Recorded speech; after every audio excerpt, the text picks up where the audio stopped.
Welcome student. आज सत्र 2 इकाई 5 का अंतिम अध्याय है।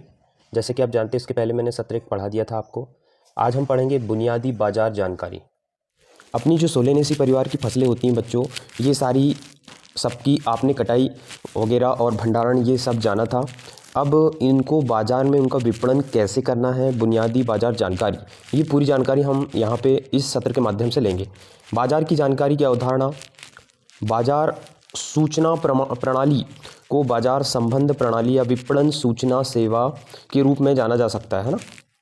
यह प्रणाली आमतौर पर कीमतों में उतार चढ़ाव और अन्य आवश्यक जानकारी के साथ किसी भी की कृषि वस्तुओं की मांग और आपूर्ति के बारे में प्रसार सूचना का विश्लेषण एकत्र करने में उपयोग की जाती है।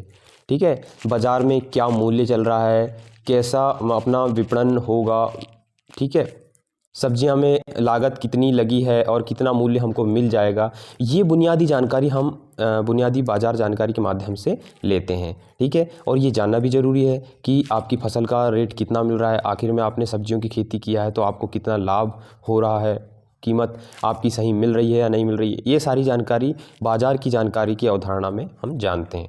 ठीक है, आगे देखते हैं बाज़ार की जानकारी का महत्व। बाज़ार की जानकारी का आप ही जानिए कि बहुत महत्व है भाई। बाज़ार की जानकारी होना ज़रूरी है किसान के लिए। बाज़ार की जानकारी समाज के उन सभी क्षेत्रों के लिए बहुत उपयोगी है जो इसकी मार्केटिंग से संबंधित हैं। यह व्यक्ति समूह को इस दृष्टिकोण से देखा जा सकता है। अब बात कर लें किसान की, तो बाज़ार की जानकारी किसानों की निर्णय लेने की शक्ति को बेहतर बनाने में सहायता करती है। जैसे कि धान के रेट मान लीजिए अभी बढ़ गए, है ना। धान के रेट बढ़ गए तो किसान अपने तरीके से डिसाइड कर सकता है कि मुझे कितनी भूमि में धान की खेती करनी है, कितनी भूमि में, या खरीफ में धान लेना है या रबी में धान लेना है ना। ये खुद किसान डिसाइड कर लेता है अगर मूल्य पता चल जाता है तो। इसलिए बाज़ार की जानकारी होना किसान को बहुत ज़रूरी है। उसके बाद बिचौलियों की बात कर लेते हैं।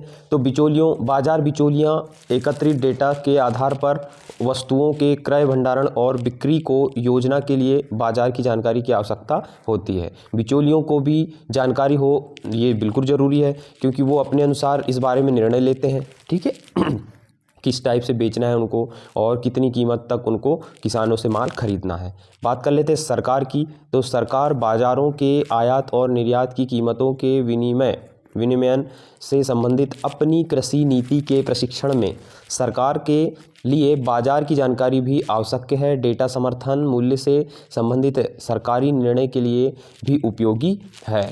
सरकार के लिए भी बहुत ज़रूरी होता है कि किस टाइप का मूल्य दे रहे हैं किसान को, और वो अपने उस अनुसार फिर निर्णय लेती है कि करना आगे क्या है। सामान्य अर्थव्यवस्था। एक विकास अर्थव्यवस्था में बाज़ारों के विकास के लिए कृषि उत्पादों के मूल्य को वस्तु विनिमय के लिए एक प्रतिस्पर्धी बाज़ार प्रक्रिया की आवश्यकता होती है। अब बात कर लेते हैं बाज़ार की जानकारी का संग्रह और प्रसार। बाज़ार की जानकारी का संग्रह और प्रसार में राज्य कृषि विपणन विभाग होता है, राज्य कृषि विपणन बोर्ड, निधि विभाग, अर्थशास्त्र और सांख्यिकी निदेशालय, व्यक्तिगत संपर्क, ये सारे लोग होते हैं। ठीक है, अब बात करें हम इसके आगे, आप ये पढ़ लीजिएगा। ठीक है, ये पूरी जानकारी भी चीज़ें हैं। कृषि विपणन में शामिल एजेंसियां हैं कुछ।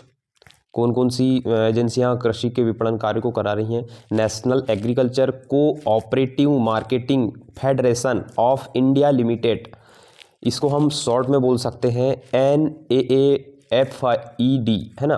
तो इसका गठन कब हुआ ये भी दिया हुआ है। तो ये आप नेशनल एग्रीकल्चर कोऑपरेटिंग हो गया। राष्ट्रीय कृषि और ग्रामीण विकास बैंक नाबार्ड, कृषि और प्रसंस्कृत खाद्य उत्पाद निर्यात विकास प्राधिकरण। ठीक है, उसके बाद सब्जी की मांग और आपूर्ति, मांग की अवधारणा। ठीक है, ये सारी चीज़ें आप यहाँ से ध्यान से देख लेंगे।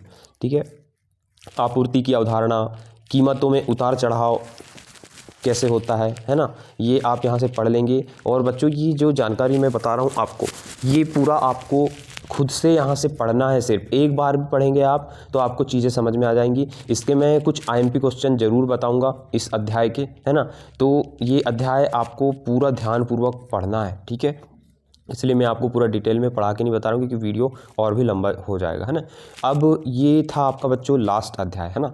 लास्ट अध्याय मतलब कि ये मान लीजिए कि अब आपका पूरा एग्रीकल्चर जो कक्षा 10 का है, पूरी एग्रीकल्चर को बुक को मैंने समझा दिया है, ठीक है। अब मैं आपको क्या करूँगा कि आईएमपी कुछ क्वेश्चंस आपको देते रहूँगा।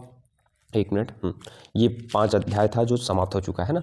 तो आईएमपी क्वेश्चन मैं समय समय पे देते रहूँगा। अब आपको आईएमपी क्वेश्चन देखते जाना है, आईएमपी ऑप्शंस दूंगा मैं आपको, और 10th की प्लेलिस्ट में ही जाके आपको सारी चीज़ें देखना है, ठीक है। प्लेलिस्ट में देखते जाना, नीचे आते जाएंगे तो सारे आईएमपी, सारे आपके ऑप्शंस, एक शब्द में उत्तर, यहीं से आपको पूरे देख कर जाना है। और लगभग ये मान के चलिए कि 80% या 85%, ठीक है, हो सकता है 10-15% कहीं बाहर से 1-2-4 क्वेश्चन दे दे, बाकी मैं 80 से 85% लगभग कोर्स यहीं से आईएमपी में बता चुका हूँगा, है ना। और आपने देखे होंगे मैंने अर्धवार्षिक के लिए भी सीरीज बनाया हुआ है, तो अर्धवार्षिक के लिए बहुत महत्वपूर्ण रही, है ना। तो वार्षिक के लिए मैं ऐसे ही आपके लिए मेहनत कर रहा हूँ। तो बच्चों, आप अगर सब्सक्राइब नहीं करे होगे तो सब्सक्राइब जरूर कर लें चैनल को, क्योंकि वीडियो आते रहेंगे अब, ठीक है। अब अगले वीडियो में हम मिलते हैं आईएमपी क्वेश्चनों के साथ, तब तक के लिए नमस्कार।